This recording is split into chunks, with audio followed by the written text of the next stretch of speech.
सो hello everyone, finally हमारा phase 12 का जो last date of document submission है वो ओवर हो गया है।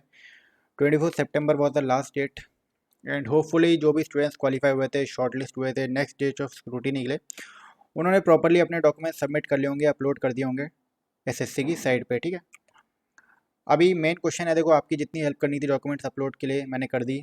अब मेन क्वेश्चन स्टूडेंट्स के मन में आएगा कि सर इसके बाद का प्रोसेस क्या है, इसके बाद का प्रोसेस क्या है एंड हमारा ये रिजल्ट कब डिक्लेयर होगा। हमने अपनी तरफ से अपने डॉक्यूमेंट्स प्रॉपरली अपलोड कर दिए।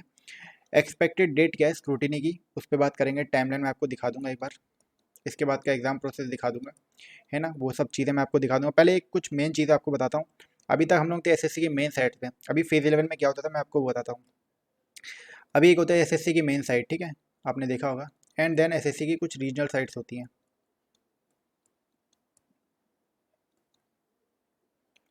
ठीक है, अभी हम जो मेन साइट है यहाँ से हट के चले जाएंगे रीजनल साइट्स पे। ठीक है, रीजनल साइट्स में क्या होगा, काफ़ी सारी साइट्स होंगी। जिस रीजन में आपने क्वालिफाई किया होगा वो रीजन नोटिफिकेशन निकालेगी। कौन सा नोटिफिकेशन निकालेगी मैं आपको बता दूं। सबसे पहले आपकी आएगी एक रिजेक्शन लिस्ट। एक रिजेक्शन लिस्ट डिक्लेयर होती है, उसमें प्रॉपरली नाम वगैरह होगा, मैं आपको दिखा भी दूंगा। अभी नाम होगा, फादर्स नेम होगा और रीज़न भी दिया जाएगा उसमें, किस रीज़न की वजह से आपको रिजेक्ट किया गया है। ठीक है, एंड एक विंडो ओपन होगी आपके लिए। ये विंडो लगभग 10 डेज़ की होती है, if I am not wrong. 10 days या एक हफ्ते की होती है कुछ। इस 10 डेज़ में आपको रिप्रेजेंटेशन डालनी पड़ती है। अगर आपको लगता है कि मैं किसी गलत वजह से रिजेक्ट हुआ हूँ या फिर ये रीजन मतलब सपोर्ट नहीं करता, या फिर कोई सपोर्टिंग डॉक्यूमेंट आपको दिखाना है कि नहीं, आप जिस रीज़न की वजह से मुझे रिजेक्ट कर रहे हो ये गलत है, तो आप एक ग्रीवेंसेस डाल सकते हो, रिप्रेजेंटेशन डाल सकते हो। जैसे कि रीजनल साइट्स पे आपको मेल मिल जाएगी, वहाँ पे आपको रिप्रेजेंटेशन डालनी है अपनी सपोर्टिंग डॉक्यूमेंट्स के साथ। ठीक है, एंड ये विंडो होता है 10 दिन का। तो बहुत इंपॉर्टेंट रहेगा कि आप जो एसएससी रीजनल साइट्स पर नोटिफिकेशन है ये आपको प्रॉपरली टाइमली मिले। एसएससी आपको नोटिफिकेशन करके नहीं निकालेगी, आपको मेल नहीं करेगी कि आज मैंने नोटिफिकेशन निकाल दिया, आपके पास 10 दिन का टाइम है। अब एसएससी का काम खत्म हो गया। अभी तक एसएससी मेन साइट जैसे निकालती थी ना, 24 सितंबर लास्ट डेट है भाई, टाइमली अपलोड कर दो, टाइमली अपलोड कर दो। अब वो काम नहीं होता है। काफ़ी सारे स्टूडेंट्स के साथ फेज 11 में भी हुआ था कि उनको ये टाइमली विंडो पता नहीं चली थी एंड वो रिजेक्ट ही हो गया उसके बाद। ठीक है, तो ये बहुत इंपॉर्टेंट है कि आपके पास टाइमली नोटिफिकेशन पहुंचे। उसके लिए मैं आपको बता दूं, आप चैनल को सब्सक्राइब कर लो। कोई भी सिंगल पोस्ट के लिए कोई भी नोटिफिकेशन आएगा ना, सिंगल पोस्ट के लिए कोई भी नोटिफिकेशन आएगा, मैं अभी आपको दिखा भी दूंगा, मेरे पास पूरा डाटा है ना।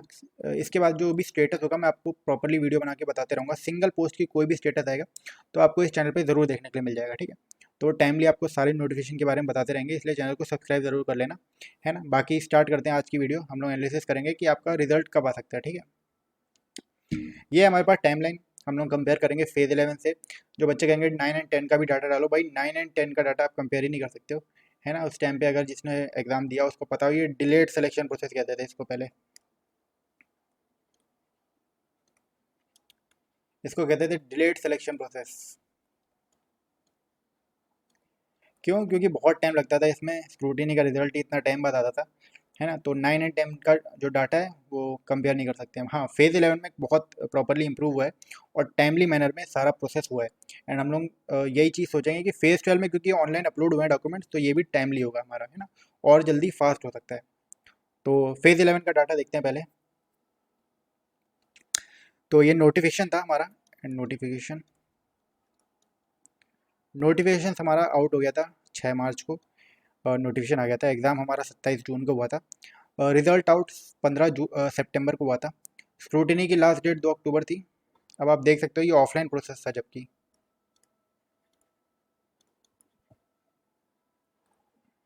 ठीक है, डॉक्यूमेंट्स बाई डाक गए थे, बट स्टिल 15 सितंबर 2 अक्टूबर, तो लगभग 17 दिन का सिर्फ टाइम दिया गया था कि आप उस रीजनल साइट्स पे अपने डॉक्यूमेंट्स भेजो। और उसके बाद लगभग एक महीना भी नहीं दिया, 8 नंबर लगभग 35 दिन के बाद पहली रिजेक्शन लिस्ट डिक्लेयर कर दी गई थी। मैं आपको दिखा भी दूंगा, मेरे पास ये डाटा है।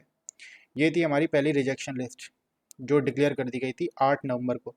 तो सिर्फ 35 दिन के गैप के बाद रिजेक्शन लेना लिस्ट आना डिक्लेयर हो गई थी एंड स्टार्ट हो गई थी आपकी रिजेक्शन लिस्ट आना सारे रीजन्स की, धीरे धीरे करके वेरी करती है, पोस्ट टू पोस्ट वेरी करती है, रीजन टू रीजनल वेरी करती है। ठीक है, बट जो पहली रिजेक्शन लिस्ट आई थी वो 8 नंबर को डिक्लेयर हो गई थी, तो लगभग 35 दिन के गैप में डिक्लेयर हो गई थी। ये इंपॉर्टेंट जो स्टूडेंट्स जानना चाहते हैं कि पहली कब आती है, कब स्टार्ट हो जाता है आना, ये NWR रीजन की थी।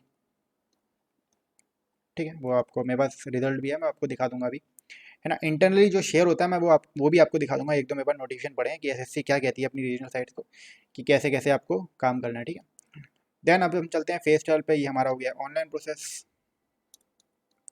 है ना। यानी ये फर्स्ट टाइम हो रहा है तो हो सकता है हमारी कुछ डेट ऊपर नीचे हो या फिर फास्ट हो। हम लोग तो चाहेंगे कि हमारा प्रोसेस बहुत फास्ट हो, ठीक है। तो 26 फरवरी को हमारा नोटिफिकेशन आया था। एग्ज़ाम डेट्स हमारी 20 जून को थी, 20 जून से शायद स्टार्ट हो गई थी, है ना, अप्रॉक्सीमेटली 20 जून, हाँ ठीक है। एंड 30 अगस्त को हमारा रिजल्ट आउट हो चुका था, result out and shortlist, ठीक है। And 24 September is the last date. अभी हम यहाँ पे करेंटली यहाँ पे हैं, ठीक है। तो 30 अगस्त से 24 सितंबर लगभग 24 दिन, 24 डेज़ के बाद हमारा डेट दी गई थी डॉक्यूमेंट्स अपलोड करने की। तो देख सकते हैं ऑफलाइन में जबकि कम दिन दिए गए थे, ऑनलाइन में मे भी ये पहली बार था प्रोसेस, इसलिए हम लोग को इतना टाइम दिया गया था। तो अगर आप देखो 24 सितंबर के बाद अगर 35 दिन, मैं आपको बताऊँ 30 डेज़ भी हो सकता है, 30 डेज से कम भी हो सकता है कि आपका जो ये रिजेक्शन लिस्ट है ये आना स्टार्ट हो जाए। तो सितंबर से करोगे लगभग 24 अक्टूबर, तो लास्ट वीक ऑफ अक्टूबर आप एक्सपेक्ट कर सकते हो कि आपकी जो रिजेक्शन लिस्ट है वो आना स्टार्ट हो जाए। होपफुली इससे जल्दी भी हो सकता है किसी रीजन में डिक्लेयर कर दी जाए, ठीक है। तो last week of October obvious है कि आपकी जो रिजेक्शन लिस्ट है वो आना स्टार्ट हो जाएगी किसी पोस्ट की। तो सबसे पहले आपको इसी चैनल पे मिलेगी वो, ठीक है। एंड रिप्रेजेंटेशन टाइमिंग जो मैंने बताया 8 नंबर से लगभग 10 दिन का गैप दिया जाता है, 10 डेज़ का आपको टाइम दिया जाता है रिप्रेजेंटेशन डालने का रिजेक्शन लिस्ट के बाद। तो इसमें भी वही 10 दिन का दिया जाएगा, ठीक है। और ये ऑनलाइन होगा, ये भी ऑनलाइन ही होता है। इस टाइम पे मेल एक दी जाती है एसएससी की, वहाँ पे आपको एसएससी पे रिप्रेजेंटेशन डालना पड़ता है, ठीक है। रिप्रेजेंटेशन डालने के बाद एक एक्सेप्टेंस लिस्ट आती है, उसके बाद रिजेक्शन में से कुछ स्टूडेंट्स को एक्सेप्ट कर दिया जाएगा, बाकी जितने एक्सेप्ट हैं जिनके प्रॉपर्ली डॉक्यूमेंट्स हैं वो एक्सेप्टेंस लिस्ट आएगी, है ना। कुछ स्टूडेंट्स कहते हैं सर मार्क्स कब शो होते हैं इसमें, भाई मार्क्स तो शो ही नहीं होते हैं इसमें। इसके बाद डीवी भी हो जाएगा आपका, फाइनल लिस्ट भी आ जाएगी। फाइनल लिस्ट के बाद भी जो स्टूडेंट्स क्वालिफाई होता है ना, क्वालिफाई या फिर कोई शॉर्ट सॉरी वेटिंग में होता है, तो उसके ज़रूर मार्क्स दिखाए जाते हैं। मैंने काफ़ी लिस्ट देखी है ना। जो स्टूडेंट सेलेक्ट होगा उसके मार्क्स आपको ज़रूर देखने के लिए मिल जाएंगे कि किस मार्क्स पे वो क्वालिफाई कर रहा है, ठीक है, सेलेक्ट हो रहा है। एक्सेप्टेंस लिस्ट आती है, उसके बाद आपका डीवी कराया जाएगा, और डीवी के बाद ये प्रोसेस चलता रहता है, चलता रहता है जब तक वो स्टूडेंट्स ज्वाइन ना कर ले वो पोस्ट को। उसके बाद एसएससी निकालेगी वेटिंग लिस्ट, क्योंकि होता ये है कि एक स्टूडेंट 4-5 पोस्ट पे सेलेक्ट होता है एंड वही पोस्ट ज्वाइन ही नहीं करेगा। जब तक ज्वाइन नहीं करेगा वो छोड़ देता है। एसएससी उसको 3-4 बार टाइम देगी कि ज्वाइन कर लो इस डेट का, वो ज्वाइन नहीं करता है। उसके बाद एसएससी वेटिंग लिस्ट निकालती है इस पोस्ट का, है ना। आपको दिख जाएंगे अगर आप वेटिंग लिस्ट में हो तो चांस होते हैं, अगर आप पहले ही वेटिंग लिस्ट सेकंड में हो, सीरियल नंबर होता है इसमें, अगर आप पहले ही दूसरे में हो तो चांस होता है कि आप उसमें सेलेक्ट हो जाओ, ठीक है। वेटिंग लिस्ट में हो गया, आप फाइनल सिलेक्शन ले लो। तो ये आगे का प्रोसेस होता है, ठीक है। अभी हमारा तो ये है कि हमारे पास रिप्रेजेंटेशन आना स्टार्ट हो जाए, रिजेक्शन आना स्टार्ट हो जाए। अभी मैं आपको ले चलता हूँ कुछ नोटिफिकेशन पे। ये हमारी एसएससी की मेन साइट पे, ये कहाँ भेजी गई, रीजनल साइट्स पे भेजी गई थी ये, ठीक है। तो इसमें एसएससी यही कहता है, यूज़र डिपार्टमेंट क्या करेगा, डिपार्टमेंट एक प्री स्क्रूटिनी करेगा जितने भी एलिजिबल स्टूडेंट्स हैं और स्टेटस रिपोर्ट पब्लिश करेगा, ठीक है। टेंटेटिव लिस्ट होती है एक्सेप्टेड एंड रिजेक्टेड की, और उसमें रीजंस भी प्रोवाइड किए जाते हैं, मैं अभी आपको दिखा दूंगा, है ना। वो कंसर्न रीजनल ऑफिस देती है एसएससी को, ठीक है। फिर वो क्या करेगी, रिप्रेजेंटेशन के लिए डालेगी टाइम, और इसमें दिखा गया है with a period of 10 days, ठीक है। ये इंपॉर्टेंट है, 10 डेज का आपको टाइम दिया जाएगा from the uploading the said list. Provisionally accepted and rejected देगी, फिर उसके बाद दोबारा प्रोविजनल एक्सेप्टेड और रिजेक्शन लिस्ट देगी, और ये डालेगी एसएससी को for further process of document verification by the user department concern, ठीक है। डीवी कराएगी आपकी जो डिपार्टमेंट है वो।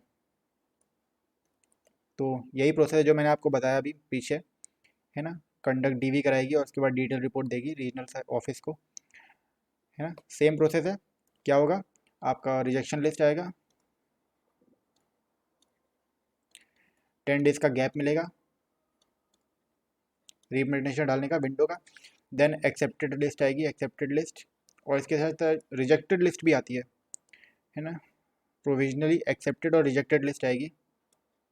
उसके बाद कोई टाइम नहीं दिया जाता है एक्सेप्टेड लिस्ट के, ये सारे स्टूडेंट जो एक्सेप्टेड हुए, है ना, कोई इसमें मैटर नहीं करेगा, जिसके मार्क्स ज़्यादा होंगे, है ना, वही स्टूडेंट्स आपके लास्ट में जाके डीवी सब देंगे। जितने भी एक्सेप्टेड लिस्ट के स्टूडेंट्स हैं सबको डीवी का टाइम दिया जाता है एक, बट लास्ट में जाके जो स्टूडेंट टॉप में होगा है ना मेरिट में, उसी को फाइनल सिलेक्शन दिया जाएगा। डीवी को सबको देने का मौका मिलेगा, ठीक है, एक्सेप्टेड लिस्ट के बाद। तो यही सब है। ये एसएससी डालती है कहाँ, ये डालती है रीजनल ऑफिस को। तो ये काम आप टाइमली कर लो, ठीक है, as early as possible, so that the process of recruitment can be completed in a time bound manner, ठीक है, डिपार्टमेंट को देती है।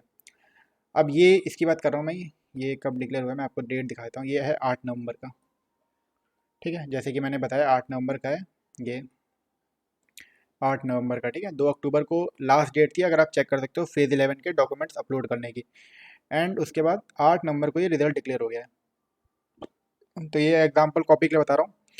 रिजेक्शन लिस्ट डिक्लेयर हुई थी फेज़ 11, आप कम देख सकते हो, ठीक है, 27 से 30 जून ये एग्जाम हुए थे आपके। Are rejected for the reasons, ऐसे रिजेक्शन आपको दिए जाएंगे। Roll number entered upon SSC registration is not as per matric certificate, ठीक है, इस रीज़न की वजह से भी रिजेक्ट हो सकता है। अगर आपने एसएससी का जब रजिस्ट्रेशन कराया होगा, अगर उस टाइम पे गलत रोल नंबर डाला होगा तो इस वजह से भी रिजेक्ट किया गया, ठीक है। एजुकेशन क्वालिफिकेशन का है, not fulfilled, not attached, diploma attached but marksheet not attached, ठीक है, ऐसे ऐसे करके आपको सारे रीजंस दिए जाएंगे, roll number wise, name wise, registration number wise, ठीक है। फिर ये इंपॉर्टेंट है, रिप्रेजेंटेशन डाल सकते हो आप, जैसे एसएससी एनडब्ल्यूआर का था ये चंडीगढ़ रीजन का, इस मेल आईडी पे आपको 17-11 तारीख का, जैसे कि 8-11 को आया तो 17-11 लगभग 10 दिन, जो मैंने आपको बताया 10 दिन का आपको टाइम पीरियड मिला था कि आप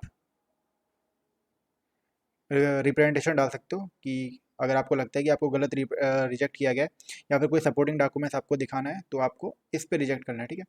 और मेल लिखते वक्त आपको ये सब मेंशन करना पड़ता है अपनी मेल में, ठीक है।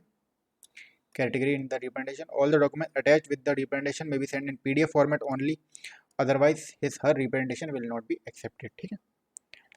बाकी उसके बाद ये लिखा गया है कि okay okay okay okay stipulated time, ठीक है।